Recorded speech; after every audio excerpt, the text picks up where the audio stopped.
MNS news, सच जरूरी है। नमस्कार, आप देख रहे हैं एमएनएस न्यूज लाइव। खबरों की शुरुआत करें इससे पहले एक नजर आज की हेडलाइंस पर।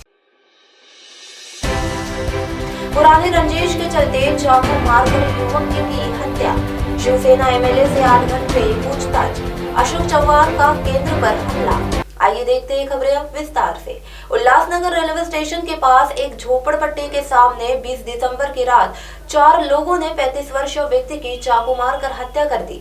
आरोपियों में 2 महिलाएं भी शामिल हैं। पुलिस के मुताबिक हत्या पुरानी रंजिश के चलते की गई है। उल्लासनगर रेलवे स्टेशन के पास संजय गांधी नगर नामक झोपड़पट्टी है और किसी बस्ती में मृतक आनंद श्रीहरि शेट्टी अपने परिवार के साथ रहता था। इसी इलाके में रवि गणेश गंजनी नाम का एक व्यक्ति भी रहता है। रवि और आनंद कभी अच्छे दोस्त थे, लेकिन कुछ समय से उनमें अनबन चल रही थी। आरोपी रवि और उसकी पत्नी में हमेशा बहस होती थी, जिसके कारण वह अपने मायके चली गई थी। आनंद रवि की पत्नी को अपनी बेटी मानता था, इसलिए कई बार उन्होंने दोनों के झगड़े में बीच बचाव किया था। रवि बार बार अपनी पत्नी से घर आने की गुहार लगा रहा था, लेकिन वह आने को तैयार नहीं थी।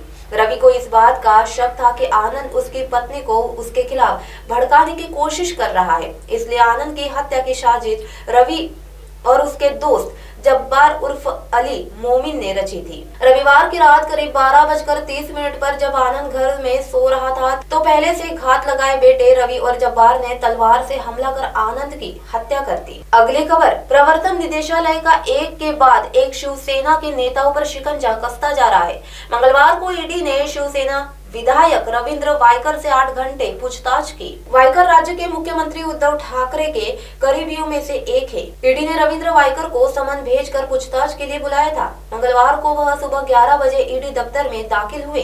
ईडी अधिकारी ने उनसे 8 घंटे तक गहन पूछताछ की और उनके बयान दर्ज किए। अगली खबर, महाराष्ट्र के लोक निर्माण मंत्री और मराठा आरक्षण पर कैबिनेट उप समिति के अध्यक्ष अशोक चव्हाण ने पूछा कि मध्य प्रदेश में ओबीसी के राजनीतिक आरक्षण को स्थगित करने के बाद केंद्र सरकार ने जो तत्परता दिखाई है वह मराठों के आरक्षण में क्यों नहीं दिखाई गई है। मध्य प्रदेश में ओबीसी के राजनीतिक आरक्षण पर सुप्रीम कोर्ट के फैसले के बाद यह बात सामने आई है कि केंद्र सरकार ने इसे चुनौती देने के लिए तत्काल कदम उठाए हैं। इस पर प्रतिक्रिया देते हुए चव्हाण ने कहा कि अगर केंद्र ओबीसी को न्याय दिलाने के लिए पहल कर रहा है तो इसका स्वागत है। यह बताया गया है कि केंद्र साल 2010 के जस्टिस कृष्ण मूर्ति के फैसले को सुप्रीम कोर्ट में चुनौती देगा, जिसके ओबीसी के राजनीतिक आरक्षण के लिए ट्रिपल टेस्ट की शर्त लगाई गई। इसी के साथ खास खबरों को यही विराम देते हैं। फिलहाल वक्त हो चला है एक ब्रेक का। ब्रेक से लौटने के बाद देश और दुनिया की तमाम खबरें देखने के लिए बने रहे एमएनएस न्यूज के साथ। नमस्कार।